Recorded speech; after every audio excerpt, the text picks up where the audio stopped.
నిన్న న్యూజిలాండ్లో వైఎస్ రాజశేఖర రెడ్డి విగ్రహావిష్కరణలో పాల్గొన్న శ్యామల, పేర్ని నాని మాట్లాడిన తీరు, మాట్లాడిన మాటలు, ఆ సభలో పాల్గొన్న ఆ వైఎస్ఆర్ కాంగ్రెస్ పార్టీ కార్యకర్తలకు కూడా చిరాకు పుట్టించాయి. బ్రతికితే వైఎస్ఆర్లా బ్రతకాలంటాడు పేర్ని నాని.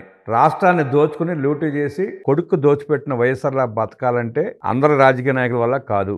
దొంగతనాలు చేసి, దోపిడీలు చేసి, హత్యా రాజకీయాలు చేసి, తూతూ మంత్రంగా 4 కార్యక్రమాలు చేపట్టి ప్రజలను డైవర్ట్ చేసి ప్రజలను దోచుకున్న వైఎస్ రాజశేఖర రెడ్డి లాగా బ్రతకడం అందరికీ చేత కాదు. అలా దొంగతనాలు చేసి, నమ్మించి, మోసం చేసి ప్రజలను వంచడం కూడా ఒక కళే. ఆ కళలో ఆరితెరిపాడు వైఎస్ రాజశేఖర రెడ్డి.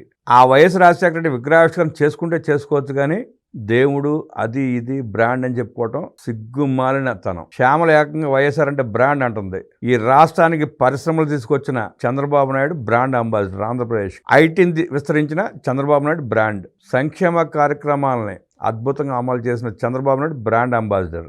దాన్ని కూడా కాపీ కొట్టి శ్యామల లాంటి YSR Congress party Paytm batch కూడా మాట్లాడుతూ ఉంటే నవ్వొస్తా ఉంది.